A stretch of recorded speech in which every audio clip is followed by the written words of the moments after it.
নমস্কার বন্ধুরা, কুকিং চৈতালিতে সবাইকে স্বাগত। আজকে আমি বানাবো রাতে রুটি বা পরোটা খাওয়ার জন্য খুব চটজলদি পনির পেঁয়াজের কারি। খুব সহজে খুব তাড়াতাড়ি হয়ে যায়। আমি কড়াইয়ে সাদা তেল গরম করে নিয়েছি, এতে আমি পনিরগুলো ভেজে নেব।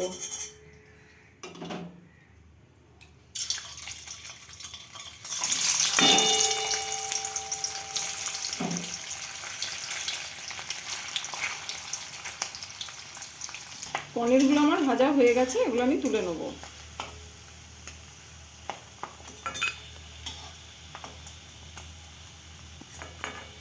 আমি এখানে একটা বাটিতে নুন জল গুলে নিয়েছি, এতে পনিরগুলো ভিজিয়ে দেবো। এতে পনিরগুলো খুব সফট হবে আর ভেতরে নুনটাও ঢুকে যাবে, খেতেও ভালো লাগবে। এখানে আমি ছোট ছোট পেঁয়াজ কেটে রেখেছি গোটা গোটা। এর থেকে ছোট পেঁয়াজ যদি হয় আরও ভালো হয়। আর পেঁয়াজটা যখন কাটবেন, এই যে পেঁয়াজের যে সাদা অংশটা আছে এটা খুব বেশি কেটে ফেলবেন না, তাহলে পাপড়িগুলো খুলে বেরিয়ে যাবে। কারণ এই রান্নায় পেঁয়াজটা গোটা থাকলে খেতে ভালো লাগবে। আর পেঁয়াজটা আমি এই যে মাঝে মাঝে পিস করে নিয়েছি, 4 পিস মতো, পুরোটা না, হাফ হাফ করে। এগুলো আমি তেলে দিয়ে দেবো।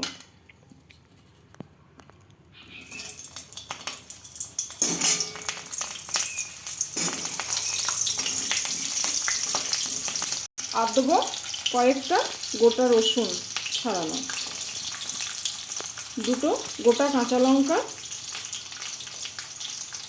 আর দুটো কাঁচা লঙ্কা কুচি।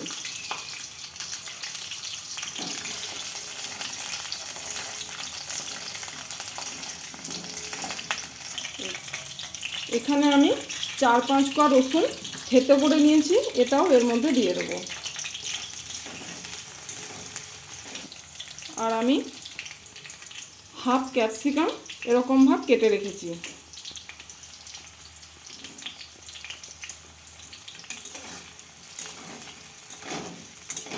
এখানে আমি পরিমাণ মতো লবণ দিয়ে দিচ্ছি।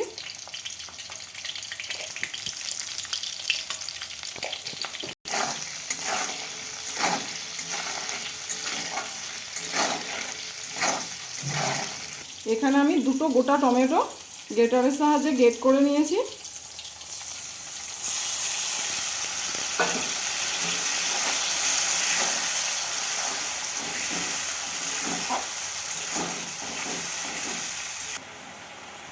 এখানে আমি পরিমাণ মতো হলুদ দিলাম,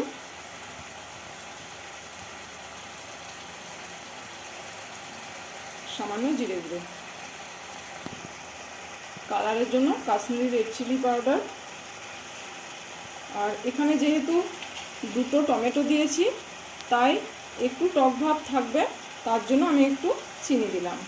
আপনারা যদি কেউ মিষ্টি দিতে না চান তাহলে কোনো অসুবিধা নেই, না দিতে পারেন।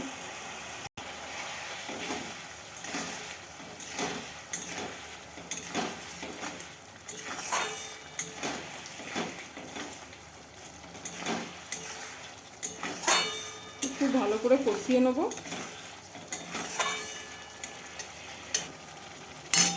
পনিরগুলো যে ভিজিয়ে রেখেছিলাম সেই পনিরগুলো দিয়ে দিলাম।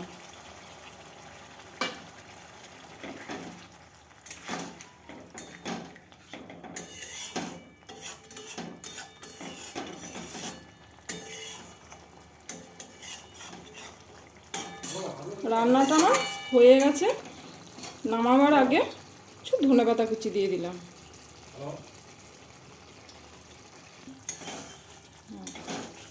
রান্নাটা আমার হয়ে গেছে।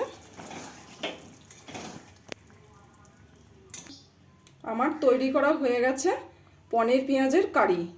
এটা রুটি পরোটার সঙ্গে খেতে খুব ভালো লাগে।